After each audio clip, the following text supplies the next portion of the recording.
నమస్తే తెలుగు న్యూస్కి స్వాగతం. దేశంలో ప్రజా సమస్యలు పార్లమెంట్లో ప్రస్తావించడంలో సంచలనం సృష్టించిన ఎంపీ రాఘవ్ చెడ్డా కేవలం 20 రోజుల్లోనే అతిపెద్ద సంచలనాలు నమోదు చేశాడు. 20 రోజుల ముందు పార్లమెంట్ సమావేశాలు జరిగితే రాజ్యసభలో అత్యద్భుతంగా ప్రజా సమస్యలు గళమెత్తిన రాఘవ్ చెడ్డా ఆ తర్వాత ఆమ్ ఆద్మీ పార్టీ ఫ్లోర్ లీడర్గా తొలగించబడి ఆ తర్వాత క్రమంగా ఏం జరగబోతుంది అని అనుకుంటే చివరికి ఇవాళ ముగ్గురు ఎంపీలతో కలిసి బీజేపీలో చేరాడు.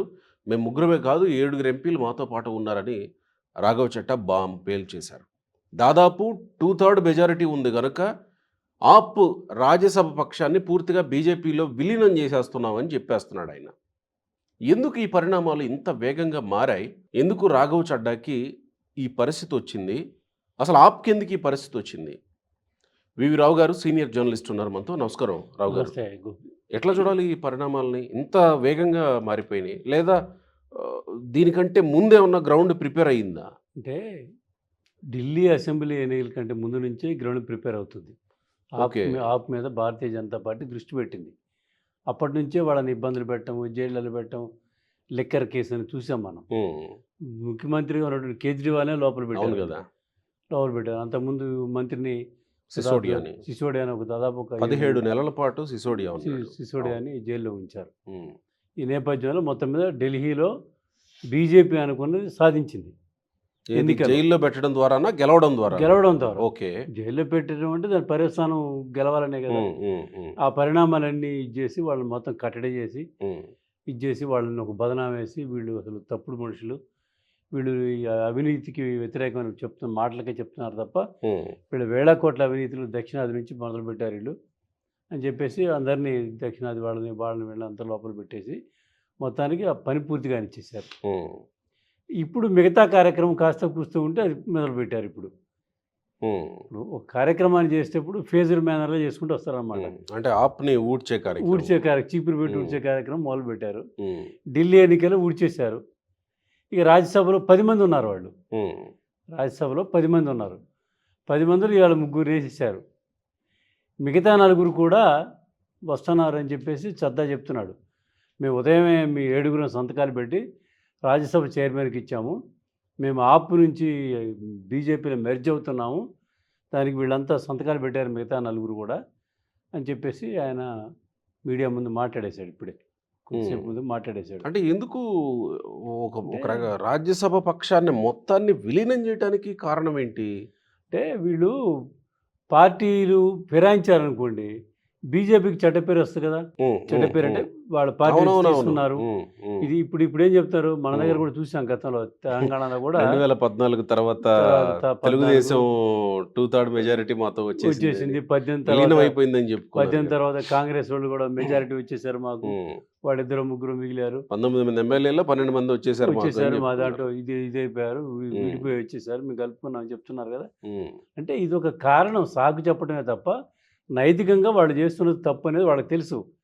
కానీ రాజకీయాల్లో నైతిక విలువలు వ్యవహారాలు మనం చెప్పుకోవడానికి పనికొస్తాయి తప్ప ఆచరణలో పనికిరావు. ఆచరణలో పాటించాలంటే రాజకీయాలు చేయలేరు ఏ పార్టీ కూడా. ఇప్పుడు మనం చూస్తున్నాం, గతంలో కూడా తెలుగుదేశం నుంచి సీఎం రమేష్, సుజనా చౌదరి గారు, 4 ఎంపీలు పోయారు, వెంకటేష్, తర్వాత రామ్మోహన్ రావు, ఇట్లా పోయారు వీళ్ళంతా. ఇది ఒక సాంప్రదాయంగా కొనసాగుతుంది. ఇంతకుముందు కాంగ్రెస్ పార్టీని తిట్టాము కానీ భారతీయ జనతా పార్టీ కూడా విలువలు అని చెప్తున్న పార్టీ కూడా దాన్ని ప్రోత్సహిస్తుంది. అంటే దీన్ని ముందుగానే ఊహించారు ఆప్ వాళ్ళు. ఏది వీళ్ళు చద్దా పోతాడు అనేది వాళ్ళు ఊహించారు. ఊహించే డిప్యూటీ ఫ్లోర్ లీడర్గా ఉన్నటువంటి చద్దాను తొలగించారు వాళ్ళు. రాజ్యసభలో డిప్యూటీ ఫ్లోర్ లీడర్ వాళ్ళకి ఉప్పందింది, అందుబట్టి వాళ్ళు తొలగించారు. తొలగించినప్పటి నుంచే ఊహాగానాలు వినిపిస్తున్నాయి.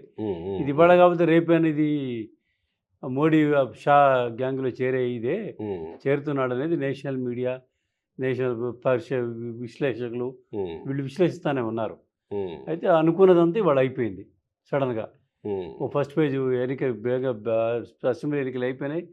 బెంగాల్ సెకండ్ ఫేజు రేపు 29వ తారీఖు జరగబోతున్నాయి. ఈ లోపుగానే ఢిల్లీలో ఒక కార్యక్రమం పూర్తి చేశారు. అంటే ఇది బెంగాల్ ఎన్నికల్లో ఏమన్నా రిఫ్లెక్ట్ అవుతుందా? అంటే అంటే అంతగా ఎట్లా రిఫ్లెక్ట్ అవ్వచ్చు అంటే ఇది? అంతగా రిఫ్లెక్ట్ కాకపోవచ్చు కూడా. కాకపోవచ్చు అంటారా? కాకపోవచ్చు ఓకే. కూడా. హ్మ్. అంటే కాకుండానే తెలివిగా తీసుకున్నారుగా వాళ్ళు. చీలొచ్చారు. మొత్తం 2/3 మెజారిటీ వచ్చేసారు పక్షం అంతా కాబట్టి తీసుకున్నారు కదా! పక్షం అంతా వచ్చారు. హ్మ్. మేము ఒకళ్ళిద్దరిని చేర్చుకుంది కాదు. హ్మ్. అయినా మాకిప్పుడు రాజ్యసభలో అసలు అవసరమే లేదు.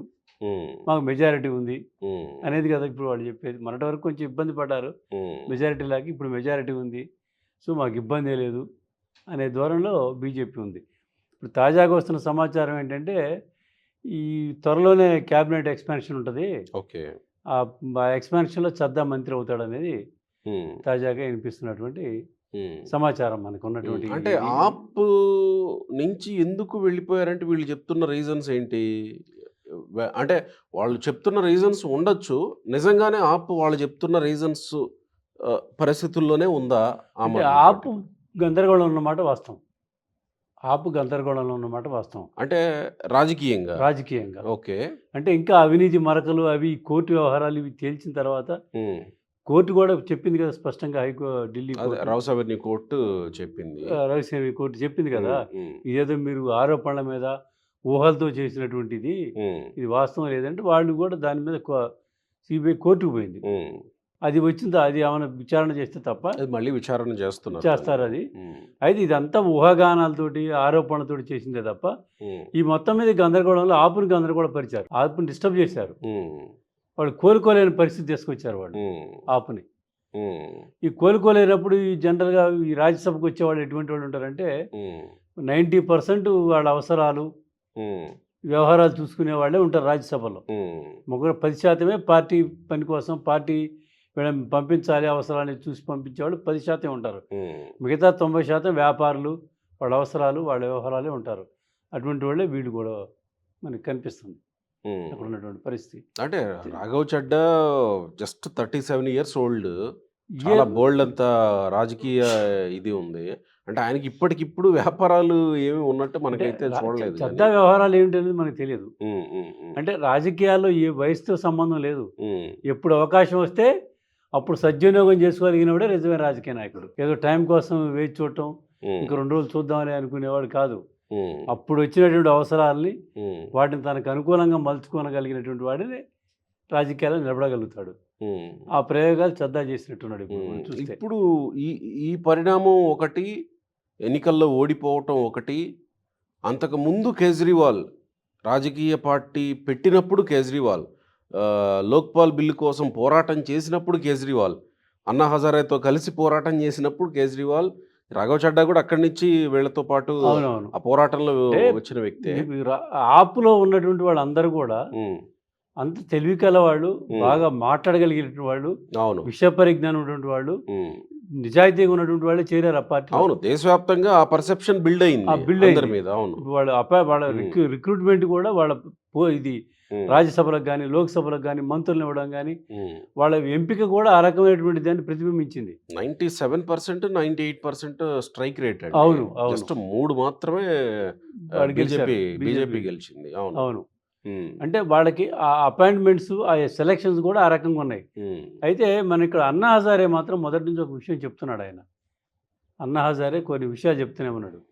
మీరు రాజకీయ పార్టీ పెట్టొద్దు. రాజకీయ పార్టీ పెడితే ఈ మరకలన్నీ అంటుతాయి. మీరు మీరు నడపలేరు.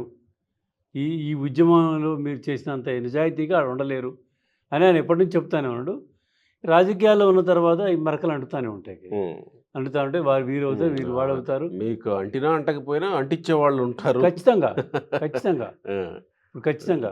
ఇప్పుడు కేజ్రీవాల్ చాలా నిజాయితీగా ఉంటాడని దేశమంతా నమ్మింది. హ్మ్. ఇప్పుడు ఈ పరిస్థితి ఏంది? ఆయన కేసు పెట్టి అవును. ఇదైన తర్వాత అవును. ఢిల్లీ ప్రజలే నమ్మలే వాళ్ళని. దేశంలోనే అతిపెద్ద స్కామ్‌లో ఇరుక్కున్నాడు గదా! ఇరుక్కున్నాడు. ఢిల్లీ అవును. ప్రజలే ఏదైతే 97, 98% స్ట్రైక్ రేట్ ఇచ్చినటువంటి ఢిల్లీ ప్రజలే హ్మ్. మనం ఓడగొట్టారు. అవును. పెద్ద పెద్ద దురంధరులు అనుకున్న వాళ్ళని ఓడించినటువంటి ఆపు హ్మ్. మనకు బొక్క బోర్ల పడ్డది కదా! హ్మ్. అందుకని పార్టీకి రాజకీయ అనుభవం లేనితనం కూడా ఆ పార్టీలో కనపడుతుంది బాగా. హ్మ్. ఆ ఎక్స్‌పీరియన్స్ లేకపోవడం కూడా హ్మ్. ఒక కారణంగా సో, ఇక్కడ బీజేపీని నిందించి తప్పు లేదు. నిందించడం కరెక్ట్ గాదు. రాజకీయాల్ని రాజకీయ పార్టీలు ఎప్పుడైనా రాజకీయమే జేస్తాయి. రాజకీయాల్లో గానియండి, హ్మ్. వృత్తిపరంగా గానియండి, హ్మ్. హత్యలు ఉండవండి. హ్మ్. ఆత్మహత్యలే. ఇప్పుడు జర్నలిస్టులు కూడా ఎప్పటికప్పుడు అప్డేట్ కాకుండా వస్తున్నటువంటి తాజా సమాచారం, అవును. దేశ రాజకీయ పరిస్థితులు అవగాహన పెంచుకోకుండా కూర్చుంటే వెనక నుంచి కొత్త నీరు అంతే వస్తానే ఉంటాయి. అంతేగా. రాజకీయాలైనంతే, వ్యాపారాల్లోనైతే, ఏ వృత్తి కార్యక్రమం దేంట్లోనైతే ఎప్పటికప్పుడు అప్డేట్ అయ్యి మనం పరిస్థితులకు అనుగుణంగా మార్పు చెందకుండా పోతే తప్ప మేము ఎట్లనే ఉంటాం, మేము ఇదే రకంగా ఉంటాం అంటే కష్టం, నిలబడలేము. అది అన్ని వర్గాలకి, అన్ని వృత్తులకి పనికొస్తుంది. అది అన్వయించుకోవచ్చు దాన్ని. మళ్ళీ కోలుకోవడానికి అవకాశం ఉంటుందా దీని నుంచి ఆప్కి? అంటే కష్టమేనండి. ఇక్కడ బీజేపీ చేసే తప్పుల మీద ఆధారపడి ఉంటుందా, లేకపోతే ఆప్ తనంతట తాను మళ్ళీ స్వయంగా ఎదగాలి, మళ్ళీ అధికారంలోకి రావాలంటే? మీరు ఒకటి రెండు ప్రాంతాలు, ఒకటి రెండు విషయాలు తప్ప, ఏది ఆపు తప్ప, ఆపు కూడా ఇప్పుడున్న కాంగ్రెస్ ప్రభుత్వం చేసిన తప్పులే తప్ప పాజిటివ్ థింకింగ్లో సాధిస్తామనేది ఇవాళ ఉన్నటువంటి పరిస్థితిలో సాధ్యంగానేటువంటి వ్యవహారం ఎవరికి. పాజిటివ్ వేలో ఎదుటివాడు తప్పులు చేస్తే ఆ తప్పులు పెట్టి తీసుకోవడమే తప్ప ఆల్టర్నేటివ్ గా రావడమే తప్ప. మనం చూస్తున్నాం ప్రభుత్వాలను కూడా, అనేక ప్రభుత్వాలు చూస్తున్నాం. 5 ఏళ్ళు వీళ్ళు ఉంటే 5 ఏళ్ళు వాళ్ళు ఉంటారు, మన తర్వాత వీళ్ళు ఉంటారు. ఇట్లా ప్రభుత్వాలు మారుతున్నట్టే ఈ పాజిటివ్, ఇప్పుడు పాజిటివ్ ఓటు అని చెప్తున్నాం. మనం ఈ పాజిటివ్ ఓటు అనేది ఎక్కడా లేదండి. ఎదుటివాడి చేతగానితనాన్ని వీళ్ళు ఉపయోగించుకోవడం, ఎదుటివాడి యొక్క దీన్నే అసమర్థతనే వీడు సద్వినియోగం చేసుకోవటమే రాజకీయాల్లో కానీ దేంట్లో కానీ విజయం సాధించడానికి సాధ్యమవుతుంటుంది. సో అంటే దీంట్లో పెద్ద ఆశ్చర్యం ఏం లేదు, రాజకీయమే జరిగింది అంతే. అంతే, రాజకీయాలే జరుగుతాయి. జరుగుతాయి అంటే దానికి వెన్నుపోట్లు, పక్కపోట్లు ఇవన్నీ మామూలేగా.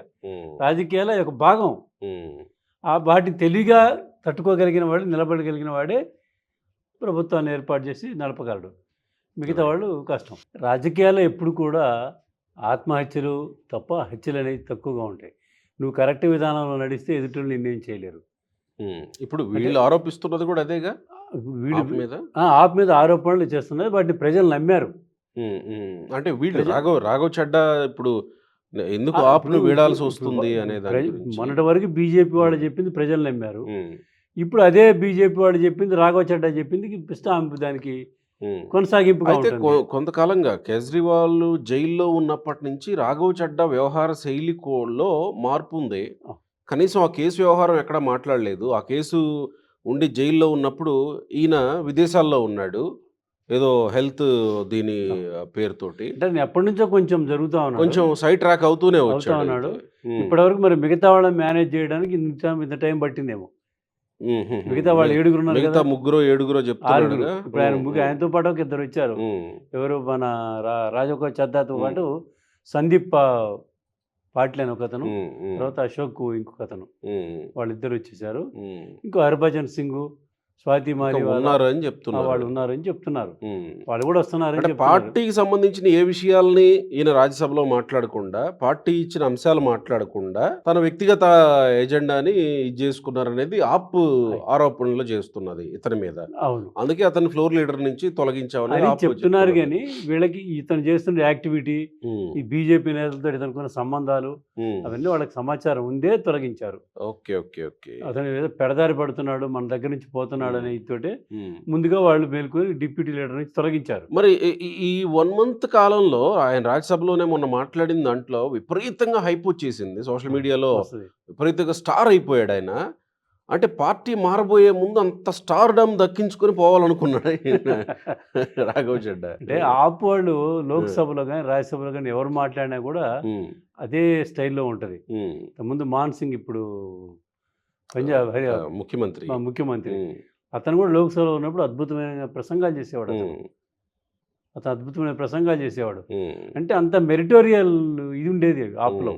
కాకపోతే ఏంటంటే రాజకీయాల్లో తట్టుకోలేకపోయారు. రాజకీయం అనేది చాలా విచిత్రమైనటువంటి ఇది కదా, ఆ క్రీడలో వాళ్ళు ఆడలేకపోయారు, ఓడిపోయారు. ఎంతటి వారలైనా అక్కడికి వచ్చాక ఆ రోజులో ఇది అవ్వాల్సిందే. అందుకని అనుకోవడం ఆపు ఇప్పట్లో కోలుకోవడం అనేది సాధ్యం కాని పరిస్థితి కానీ కనపడుతుంది మనకైతే వాతావరణం అది. Right sir, thank you.